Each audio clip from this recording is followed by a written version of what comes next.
Good morning प्यारे बच्चों। मैं हूं मोनम राय और आप देख रहे हैं अपना पसंदीदा चैनल हिमांशी मैथ क्लासेस।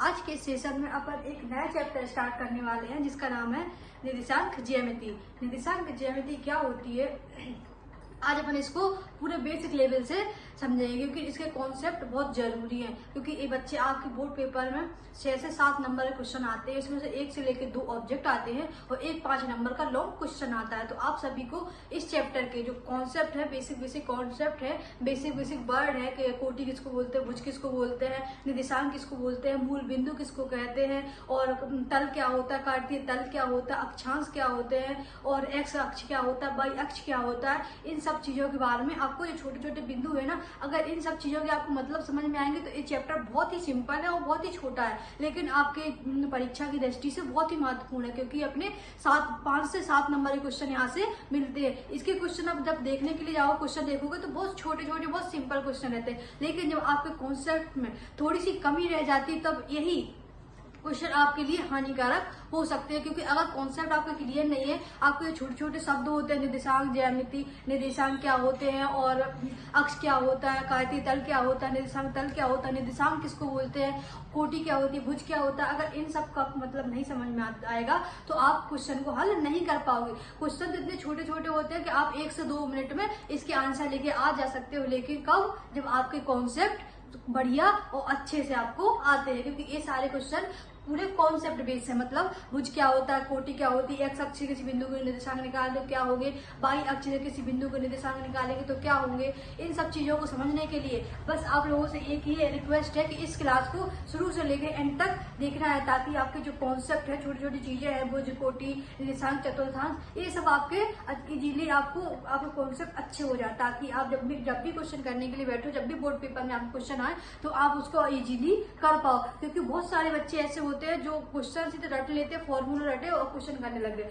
तो वो बच्चे क्वेश्चन जैसे बुक वाले क्वेश्चन तो कर लेते हैं, लेकिन एग्जाम ने थोड़ा सा घुमा के दे दिया, मान लीजिए -3 और 0 दे दिया, अब पूछ लिया ये क्या है, कौन से अक्ष पे स्थित है, तो बहुत सारे बच्चे कंफ्यूज हो जाते हैं कि अब इसमें क्या करना है, अक्ष क्या होता है, कौन से चतुर्थांश से पूछा है। तो ऐसे ऐसे छोटे छोटे क्वेश्चन बच्चे नहीं कर पाते और अपने मार्क्स वहां पे गवा देते हैं। तो ऐसा आप सभी को नहीं करना है, आप सभी को आज इस क्लास को पूरा देखना है, शुरू से देखे एंड तक पूरी क्लास अटेंड करोगे तो आप सभी के पूरे जितने भी कॉन्सेप्ट, जितने छोटे छोटे वर्ड है, उनका मतलब भी समझ में आएगा और ये समझ में आएगा कि एक काम कैसे करता है। अब दूसरे नंबर आता है कि निर्देशांक ज्यामिति है, इसका अपने जीवन में यूज क्यों पढ़ना जरूरी रहता है। आज सब बच्चों का नाम सुनते हैं, जैसे मैंने बताया कि निर्देशांक ज्यामिति पढ़ने वाले हैं अपन, तो सब बच्चों का क्वेश्चन होगा मैम इसका यूज कहाँ होता है, अपन इसका यूज क्यों करेंगे, कहाँ पे यूज करेंगे। तो ऐसे आप सभी नाम सुना हो क्या, गूगल मैप के बारे में सभी जानते हो, सभी लोग यूज भी करते हो कि एक जगह जाने के लिए दूसरी जगह की डिस्टेंस देखते हैं कि कौन सी कितनी दूरी पे है, कौन सी दिशा में जाना है, यही देखते हो ना गूगल मैप पे। तो ये गूगल मैप कैसे काम करता है, कभी आपने सोचा गूगल मैप कैसे काम करता है। गूगल मैप इसी निर्देशांक ज्यामिति के आधार पर काम करता है कि कैसे जब आप बड़ी कक्षा में पहुंच जाओगे, बड़ी कक्षाओं में इसका अध्ययन करोगे, तब आपको समझ में आएगा कि ये निर्देशांक ज्यामिति अपने जीवन के लिए कितनी महत्वपूर्ण है। ये 2 बड़े बड़े स्थानों के बीच की दूरी बताती है। जैसे मान लीजिए कि पृथ्वी से लेकर चंद्रमा तक की दूरी निकालनी है, कैसे निकालेंगे, तो इसी निर्देशांक ज्यामिति के आधार पर। ये तो अब ये जब आप बड़ी बड़ी कक्षा में पहुंच जाओगे तब समझ में आएगा कि एक बात कैसे करता हो जो गूगल मैप है, कौन से कॉन्सेप्ट है आधारित है। लेकिन अपने सिलेबस में इतना नहीं दिया हुआ है तो अपन को इतना डिस्कस नहीं करना है। अपन तो देखते हैं क्या, और अपने सिलेबस में दिया हुआ है अक्षांश किसे कहते हैं, कोटि क्या होते हैं, निर्देशांक क्या होते हैं, और 2 बिंदुओं के बीच की दूरी कैसे निकालते हैं, और मूल बिंदु से किसी बिंदु की दूरी कैसे निकालते हैं, विभाजिकता का नियम क्या होता है, अपन को अपने सिलेबस में ये दिया है, तो अपन को यहाँ ये डिस्कस करना है। लेकिन मैंने आपको इसका यूज भी बता दिया कि अगर आप यहाँ से अपने कॉन्सेप्ट मजबूत कर लेते हो तो जब आप बड़ी कक्षाओं में जाओगे तो आपको ये निर्देशांक ज्यामिति बहुत अच्छी लगेगी, वहां पढ़ने में और इंटरेस्ट आएगा कि ये तो हमने छोटी कक्षाओं में पढ़ा था। तो आइए आप सभी का पुनः इस क्लास में स्वागत है, अभिनंदन है, और अपन अब करते हैं अपनी क्लास की शुरुआत। तो आज का अपना चैप्टर क्या है, निर्देशांक ज्यामिति। निर्देशांक ज्यामिति, ठीक है। मान लीजिए ये अपना जो बोर्ड है, ठीक है, एक तल है, क्या है, एक तल मान लिया अपन ने, एक तल है अपना, पूरा बोर्ड है, उसको क्या होना, तल है अपना, ठीक है। अगर इस तल में एक सीधी रेखा खींच दी जाए ऐसी, और एक ऐसी पड़ी हुई रेखा खींच दी जाए, मतलब लेटी हुई रेखा खींच दी जाए, तो जो खड़ी हुई रेखा खींची जाती है उसको क्या बोलते हैं, उसको बोलते हैं ऊर्ध्वाधर रेखा। ऊर्ध्वाधर रेखा, ठीक है। और जो बड़ी बड़ी रेखा होती है, लेटी लेटी रेखा होती है, उसको क्या बोलते हैं? उसको बोलते हैं अपन क्षैतिज रेखा, क्षैतिज रेखा। जो क्षैतिज रेखा होती है वो एक्स अक्ष बनाती है। कौन सा अक्ष बनाती है? एक्स अक्ष बनाती है। और जो ऊर्ध्वाधर रेखा होती है वो वाई अक्ष बनाती है, ठीक है। इतना क्लियर हुआ। जब मैंने एक जो काटती तल, मतलब एक जो अपन तल माना, जो बोर्ड पे क्या हुआ, मैंने एक तल माना, ठीक है। अब इस तल में अब हमने एक खड़ी हुई रेखा खींची, खड़ी हुई रेखा खींची, एक लेटी हुई रेखा खींची। जो खड़ी हुई रेखा होती है वो कैसी रेखा होती है? ऊर्ध्वाधर रेखा है, मतलब सीधी जो लाइन सीधी रेखा होती है उसको अपन ऊर्ध्वाधर बोलते हैं। और जो बड़ी हुई रेखा होती है, लेटी हुई रेखा होती है, उसको बोलते हैं अपन क्या? क्षैतिज रेखा बोलते हैं, ठीक है। जो क्षैतिज रेखा होती है उसको क्या बोलते हैं? उसको बोलते हैं अपन एक्स अक्ष बोलते हैं। और जो खड़ी हुई रेखा होती है उसको क्या बोलते हैं? उसको अपन वाई अक्ष बोलते हैं, ठीक है।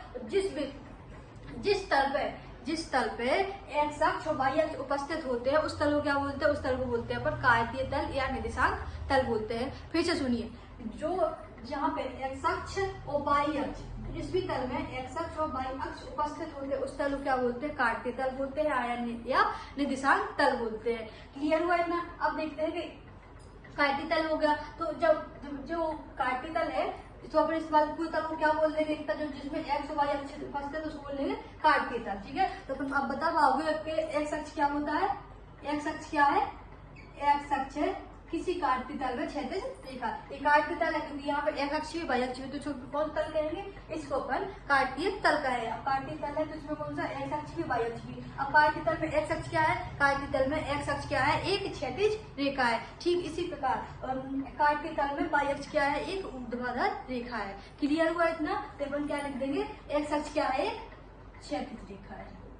ये आपको अपनी कॉपी में नोट करना है, ठीक है। क्षैतिज रेखा।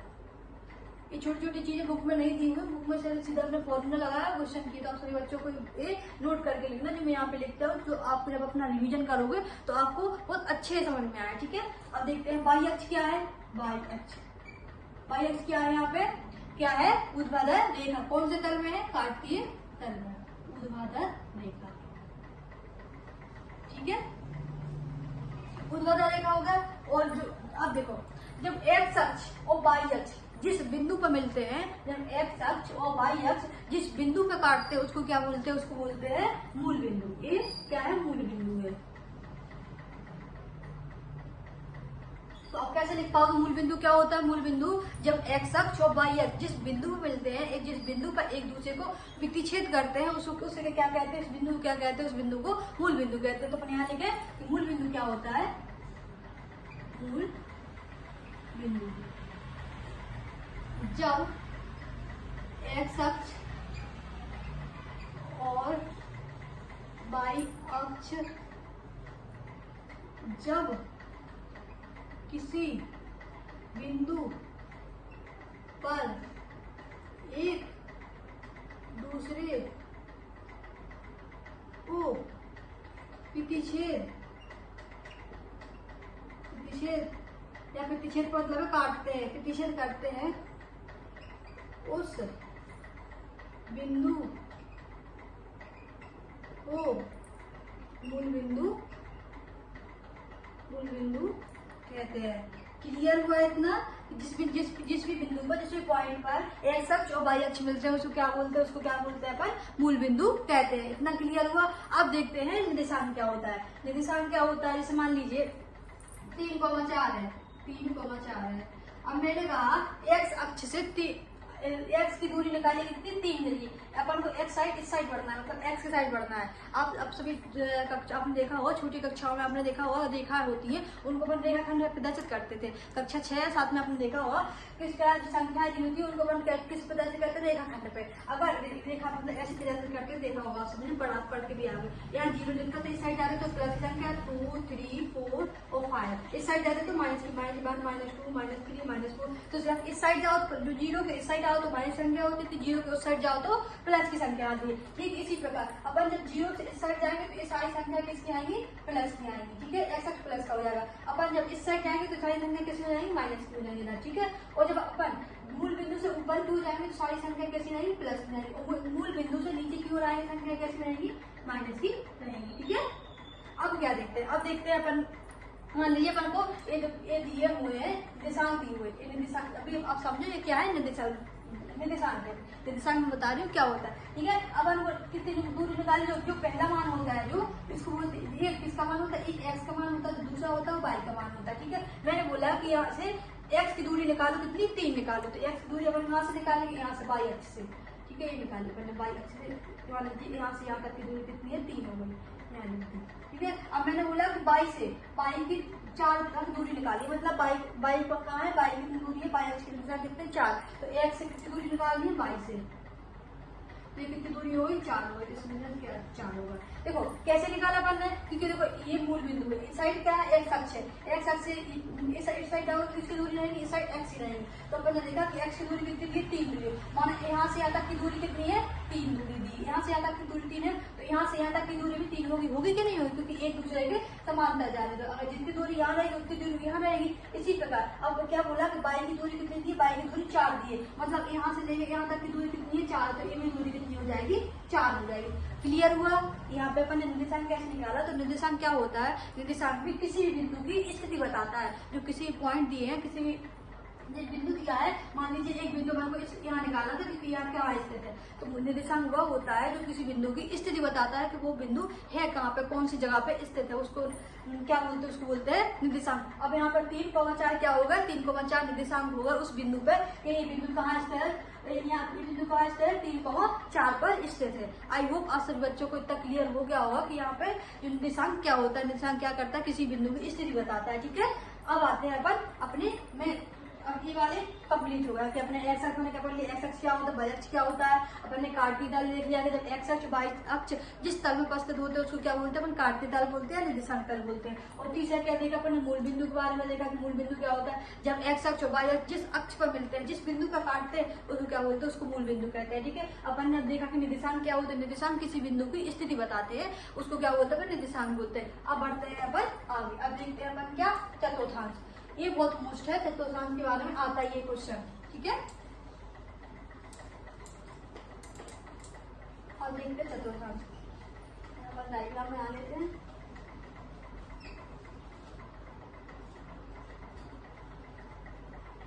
ये एक्स अक्ष हो गया, ये वाई अक्ष हो गया, ये माइनस का एक्स हो गया, ये माइनस की वाई हो गया, अक्ष यहाँ पे एक्स अक्ष वाई अक्ष, ठीक है। अब चतुर्थांश क्या होते हैं, चतुर्थांश क्या होते हैं, किसी भी कार्तीय तल का 1/4 हिस्सा। चतुर्थांश को ऐसी भाषा में कैसे कह सकते हैं, जो कि कार्तीय तल बनाया, एक कार्तीय तल कैसे हो, क्योंकि यहाँ पे एक्स अक्ष भी है, वाई अक्ष भी है, दोनों अक्ष है, तो ये कार्तीय तल पे कैसा, कार्तीय तल का 1/4 हिस्सा। एक कार्तीय तल में कितने हिस्से होते हैं, 4 हिस्से होते हैं। एक चतुर्थांश ये हो गया, इसको नाम दे दो 1, एक चतुर्थांश ये हो गया, इसको नाम दो 2, तो दूसरा चतुर्थांश हो गया, इसका नाम दो 3, तो तीसरा चतुर्थांश हो गया, इसको नाम दो 4, तो चौथा चतुर्थांश हो गया, ठीक है। अब चतुर्थांश क्या होता है कि कार्तीय तल का 1/4 हिस्सा, मतलब 4 में से एक हिस्सा को क्या बोलते हैं, अपन चतुर्थांश बोलते हैं। एक कार्तीय तल में कितने चतुर्थांश होते हैं, 4 होते हैं, 1, 2, 3 और 4 चतुर्थांश होते हैं, ठीक है। अब आपने देखा था इस साइड की एक्स अक्ष की मूल बिंदु से इस साइड की दूरी नापो तो कैसी होती है, प्लस की होती है, प्लस की होती है। ऊपर जाओ तो इस संख्या कैसी होती है, प्लस की होती है, इस साइड जाओ तो संख्या कैसी होती है, माइनस की होती है, और नीचे की साइड आओ तो संख्या कैसी होती है, माइनस की होती है, ठीक है। अब देखते हैं अपन, जब अगर अपन इन जो मान लीजिए यहाँ एक बिंदु है, ठीक है, यहाँ एक बिंदु है, यहाँ एक बिंदु है, यहाँ एक बिंदु है, यहाँ एक बिंदु है, ठीक है। अब अपन को इस बिंदु के निर्देशांक कैसे निकालने पड़ेंगे, प्लस प्लस क्या है, माइनस माइनस क्या है। देखो यहाँ पे एक्स अक्ष क्या है, यहाँ प्लस है, यहाँ पे वाई अक्ष क्या है, प्लस प्लस का, तो यहाँ पे जो भी बिंदु होगा वो कैसा रहेगा, प्लस प्लस रहेगा, ठीक है। इसी तरह देखो यहाँ पे एक्स अक्ष किसका है, माइनस का है, यहाँ पे वाई अक्ष कैसा है, प्लस का है, तो यहाँ इस अक्ष इस चतुर्थांश में जो भी बिंदु रहेगा वो कैसा रहेगा, उसमें एक्स की मान तो कितना रहेगा, माइनस का रहेगा, और वाई का मान क्या रहेगा, प्लस का रहेगा, क्लियर। इसी तरह जब हम तीसरे चतुर्थांश में आते हैं तो यहाँ देखते हैं एक्स की वैल्यू क्या है, माइनस में रहेगी, और वाई की वैल्यू किसकी रहेगी, माइनस की रहेगी, तो अपन क्या कहेंगे, इस तल में जो भी बिंदु होंगे उसके मान कैसे होगा, हमेशा दोनों कैसे ऋणात्मक होंगे, मतलब एक्स का मान भी वो माइनस होगा, वाई का मान भी 0 वो होगा, माइनस का होगा, ठीक है। इसी तरह अब अपन आते हैं चौथे चतुर्थांश। अब चौथा क्या देखते हैं, यहाँ पे एक्स किसका है, प्लस का है, तो यहाँ एक्स की वैल्यू प्लस की आएगी, और वाई कैसा माइनस का, तो वाई का मान कैसा, वाई माइनस आएगा। तो अपन ने देखा अगर कोई बिंदु एक्स प्रथम चतुर्थांश में है तो उसके जो भी मान होंगे कैसे हमेशा रहेंगे, दोनों प्लस प्लस में रहेंगे। अगर कोई बिंदु द्वितीय चतुर्थांश में स्थित है तो उसके मान हमेशा कैसे रहेंगे, x का मान तो ऋणात्मक होगा और y का मान कैसा होगा, धनात्मक होगा।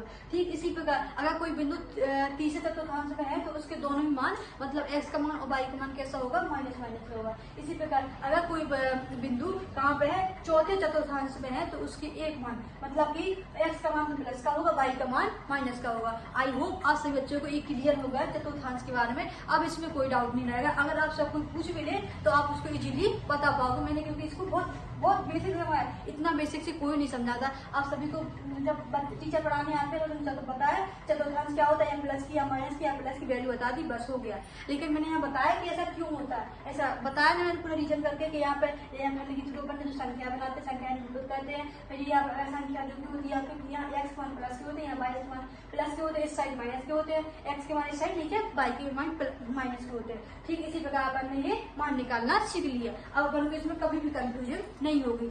आई हो आपको अभी आपको चतुर्थांश रटना ना पड़े। अब देखते हैं क्या, अब इसमें मान लीजिए अपन ने यहाँ ये वाला देख, यहाँ पे एक्स अक्ष क्या है, मान क्या है इस बिंदु पे 3,4 है। ठीक है, अब 3,4 है तो इसको अपन क्या बोलते हैं, 3,4 लिखा है।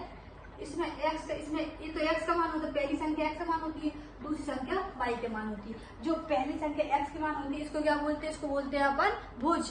भुज और कोटि में बहुत सारे बच्चे कंफ्यूज रहते हैं, तो आप सभी को कंफ्यूज नहीं रहना। अगर आपको कोई डाउट आता है तो प्लीज बताइए, कमेंट कीजिए ताकि मैं आपको इसका सॉल्व कर पाऊँ। लेकिन एक देखने के बाद आपको बहुत ही कम डाउट रहेगा। आई होप बिल्कुल भी डाउट ना रहे, क्योंकि मैं बहुत बेसिक समझाऊंगी। देखो यहाँ पे किसका मान है, इसको बोलते हैं अपन एक्स का मान, इसको क्या बोलते हैं वाई का मान। एक्स के मान क्या कहते हैं अपन, इसको कहते हैं भुज कहते हैं, और वाई के मान क्या कहते हैं, कोटि कहते हैं।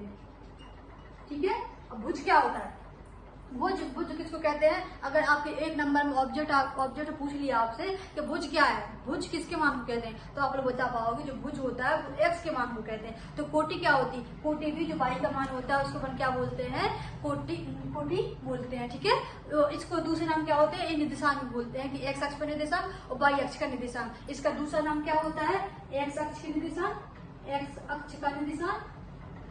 अगर कोटि ने दिया, भुज और कोटि ने दिया तो आपको पूरा ऐसा क्वेश्चन देंगे, एक्स अक्ष का निर्देशांक और वाई अक्ष क्या हो, वाई चाल क्या हो जाएगा, वाई अक्ष के निर्देशांक। ठीक है, अगर दोनों में से इन दोनों में से आपको कंफ्यूज करेगा एग्जामिनर, क्या तो कोटि पूछ लेगा कोटि क्या होती है, या पूछ लेगा एक्स अक्ष का निर्देशांक। एक्स अक्ष का निर्देशांक बोलेगा, अगर पेपर में क्वेश्चन में आया कि एक्स अक्ष का निर्देशांक, एक्स अक्ष का निर्देशांक है 4। ठीक है, वाई अक्ष का निर्देशांक कितना है 3। इस तरह से क्वेश्चन करेगा तो आप लोग समझ जाना कि एक्स अक्ष का निर्देशांक बोला मतलब एक्स का मान बोला है। अगर वाई अक्ष का निर्देशांक बोला है तो प्यारे बच्चों वाई का मान बोला है। आई होप आप सभी को क्लियर हो गया होगा भुज क्या होता है, कोटि क्या होती है। अब भुज किसका मान होता है, भुज कहाँ से कहाँ तक की दूरी होती है, भुज होती है एक्स अक्ष से दूरी। भुज क्या होता है, इसमें बहुत बच्चों को बहुत कंफ्यूजन होता है, लेकिन आपको नहीं लेना है कैसे। भुज क्या होता है, भुज कहाँ से कहाँ तक की दूरी होती है, भुज होती है वाई अक्ष से दूरी। ठीक है, वाई अक्ष से दूरी, क्योंकि अपन ने मान दिया 3 दिया हुआ, यहाँ से यहाँ तक की दूरी 3 है तो यहाँ से यहाँ तक की दूरी भी कितनी होगी, 3 होगी। ठीक है, इसी तरह जो कोटि होती है, कोटि क्या होती है, कोटि होती है एक्स अक्ष से दूरी। तो यहाँ पे मैं लिख देती हूँ भुज क्या होता है। इसमें बहुत सारे बच्चों को डाउट रहता है, इसमें बच्चे क्वेश्चन गलत करके आते हैं। भुज क्या होता है, भुज होती है एक्स वाई अक्ष से दूरी। ठीक है, और कोटि क्या होता है, कोटि होती है एक्स अक्ष से दूरी। ठीक है, क्लियर हुआ इतना। अब चलते हैं अपन एक और कॉन्सेप्ट के साथ। इतना क्लियर हुआ, आई होप आपसे बच्चों को इसमें कोई दिक्कत नहीं होगी। ठीक है, अब चलते हैं अपने एक नए कॉन्सेप्ट की ओर।